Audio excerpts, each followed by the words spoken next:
Assalamualaikum warahmatullahi wabarakatuh. Kami dari kelompok 5 dengan anggota Dita Agustina, Fikri Ahmad Gunawan, Grian Wiltama, Hanunada Zakiah, dan Imtazah Ziyadu Tahwa.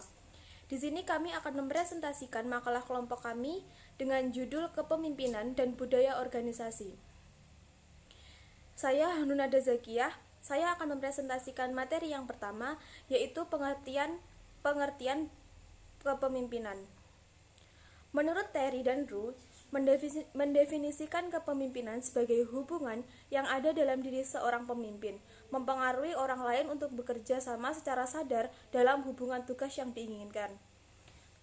Menurut Sanusi, menyatakan bahwa kepemimpinan adalah penyatu paduan dari kemampuan, cita-cita, dan semangat kebangsaan dalam mengatur, mengendalikan, dan mengelola rumah tangga keluarga maupun organisasi atau rumah tangga negara.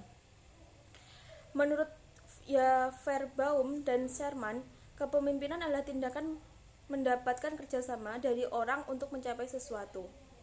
Menurut Bush, mengemukakan bahwa kepemimpinan adalah mempengaruhi tindakan orang lain untuk mencapai tujuan akhir yang diharapkan. Definisi ini mengandung arti mempengaruhi tindakan orang lain dan tujuan akhir. Jadi, dari berbagai pendapat di atas, kita dapat menyimpulkan bahwa kepemimpinan adalah kemampuan seseorang untuk bisa mempengaruhi dan juga menggerakkan orang lain secara sadar untuk bisa mencapai tujuan tertentu yang diinginkan. Assalamualaikum warahmatullahi wabarakatuh. Di sini saya akan menjelaskan tentang kepemimpinan yang efektif. Keefektifan pemimpin menurut Gibson, Ivancevic, dan Domely secara khusus diukur dengan pencapaian dari sesuatu atau beberapa kombinasi tujuan-tujuan organisasi. Individu dapat memandang pemimpinnya sebagai efektif atau tidak berdasarkan kepuasan yang mereka dapatkan dari peran yang ditampilkan pemimpin dan pengalaman kerja secara keseluruhan. Kepemimpinan yang efektif pada suatu organisasi tidak hanya menghabiskan waktu untuk melakukan kontrol internal secara eksplisit seperti monitor kegiatan organisasi dan monitor lingkungan organisasi. Kepemimpinan efektif oleh Hill and Michelson adalah kemampuan untuk memiliki agar mendapat performa yang tinggi dari bawahan. Performa yang tinggi memang akan tergantung karakteristik kepemimpinan.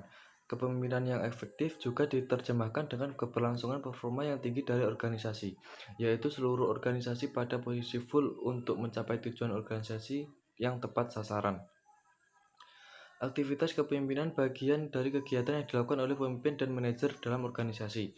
Kegiatan menggerakkan organisasi sehingga mencapai tujuan target dan sasaran secara efektif. Peran manajer sebagai pemimpin dapat bermacam-macam, antara lain memberikan gambaran masa depan. Organisasi yang dipimpin menjadi lebih baik, memberi perintah, memberi imbalan, melimpahkan wewenang, mempercayai bawahan, dan memberikan penghargaan. Pemimpin yang efektif memiliki keterampilan manajerial yang cekatan dalam mengambil keputusan, menyusun rencana berbasis data, mengorganisasikan pekerjaan yang baik, mengelola biaya tepat sasaran, memecahkan dan menyelesaikan berbagai permasalahan manajerial dan permasalahan organisasi dengan pandangan jauh ke depan membuat ia menjadi manajer yang baik, produktif, adaptif, dan berkualitas. Tentunya memimpin tidaklah bisa menggunakan satu gaya kepemimpinan saja, atau dengan kata lain kondisi situasional menjadi patokan seorang pemimpin dalam mengambil keputusan. Kepemimpinan partisipasif yang situasional memberikan ruang bagi para pemimpin dan bawahan untuk berinteraksi secara dua arah melalui mekanisme dukungan dan arahan. Kondisi tersebut menjadi dasar gaya kepemimpinan partisipasif dengan pendekatan situasional, sedangkan saran yang diberikan yaitu mengarah pada penguatan komunikasi dua arah antara arah pemimpin dan bawahan untuk menciptakan iklim yang kondusif dalam rutinitas kehidupan berorganisasi. Setidaknya pengawas secara langsung oleh pemimpin menjadi jaminan dalam berjalannya penyelesaian tugas para bawahan. Namun di sisi lain, kebutuhan individu sebagai manusia bisa juga patut diperhitungkan untuk menjaga hubungan yang lebih mendalam antara bawahan dengan mencapai tujuan organisasi. Assalamualaikum warahmatullahi wabarakatuh. Alhamdulillah, amma ba'du. Baiklah, saya di sini akan membahas tentang pengertian budaya organisasi. Mungkin kalian semua tidak asing lagi tentang budaya organisasi. Nah, di dalam ini budaya organisasi merupakan salah satu dari kata kultur. Ini yang artinya adalah adaptasi, dan dari bahasa Latin tersendiri yaitu adalah kul, yang berarti mendiami, mengerjakan, memuja, dan ar yang berarti hasil dari sesuatu. Dan ada juga yang mengatakan bahwasanya budaya dan sebagian dari tindakan manusia. Budaya dalam suatu organisasi merupakan karakteristik, semangat atau suasana spirit dan kepercayaan yang dilakukan di dalam organisasi tersebut. Yang dilakukan di dalam organisasi tersebut, budaya ada pada suatu organisasi akan berbeda dengan organisasi lainnya. Lebih dari organisasi yang ada pada negara yang memahami perbedaan budaya antar negara yang sangat beragam sehingga dapat mengelola perbedaan tersebut. Menurut Kas dalam Robin 2005 memberikan definisi budaya organisasi sebagai sistem nilai dan kepercayaan yang dianut bersama yang berinteraksi dengan orang-orang suatu perusahaan, struktur organisasi dan sistem pengawasan untuk menghasilkan norma-norma perilaku. Sedangkan menurut Sain dalam Gibson Al 2005 mendefinisikan bahwasanya budaya sebagai pola dari seasumsi dasar yang telah ditentukan atau dikembangkan untuk mempelajari cara-cara berintegrasi yang telah berfungsi dengan baik, yang telah dianggap baru oleh karenanya harus diajarkan kepada anggota baru sebagai cara yang besar untuk memikir, memandang, dan merasa berkepentingan dengan masalah tersebut. Nah, berbagai definisi tentang budaya perusahaan tersebut menyimpulkan bahwasanya betapa budaya perusahaan sangat mempengaruhi berbagai aspek kehidupan bisnis. Budaya organisasi atau perusahaan bersifat sangat persuasif dan mempengaruhi hampir keseluruhan aspek kehidupan organisasi. Demikian juga budaya organisasi mampu menumpulkan atau membelokkan dampak perubahan organisasi yang ada direncanakan secara matang. Pada dasarnya, budaya organisasi atau perusahaan menjelma dalam berbagai wujudnya dan karena bisa mendukung atau menghambat perubahan. Budaya organisasi pada dasarnya tidak dapat dilepaskan dari konteks budaya secara umum yang ada dalam masyarakat. Adapun yang menjelaskan pengertian dari Kas dalam Robin 2003 di mana budaya organisasi merupakan seperangkat sistem nilai dan kepercayaan yang dianut bersama yang berinteraksi dengan orang-orang suatu perusahaan, struktur organisasi dan sistem pengawasan untuk menghasilkan norma-norma perilaku. Maka sebenarnya budaya organisasi kalau merupakan norma-norma perilaku, oleh karena itu sebenarnya budaya organisasi bagian dari budaya umum yang berkembang dalam masyarakat dalam lingkup spesifik yang bersifat abstrak. Atas dasar itu, pemahaman terhadap unsur-unsur yang karakteristik budaya organisasi dalam suatu organisasi maka merupakan hal yang sangat penting dalam mempelajari atau mengkajinya. Dan arti tersendiri budaya organisasi merupakan suatu kepercayaan atau persepsi yang dianut oleh suatu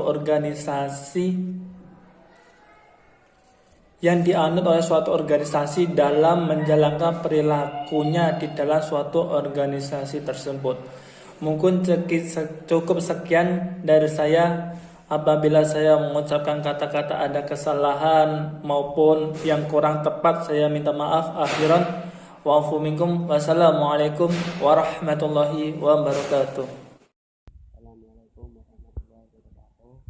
Perkenalkan, saya Bang Utama, saya dari kelompok 5 ingin mempresentasikan materi saya tentang peran kepemimpinan dalam budaya organisasi. Kepemimpinan merupakan kemampuan yang dipunyai seseorang untuk mempengaruhi orang lain agar bekerja guna mencapai tujuan. Dan sarana teori kepemimpinan menjelaskan berbagai hal, mulai dari cara menjadi pemimpin sampai hal-hal mendetail seperti bagaimana cara menjadi pemimpin yang efektif sesuai dengan organisasi yang dipimpinnya. Seorang pemimpin atau leader memiliki peran dan fungsi kepemimpinan dalam organisasi. Adapun peran kepemimpinan dalam budaya organisasi. Sekian penjelasan dari saya.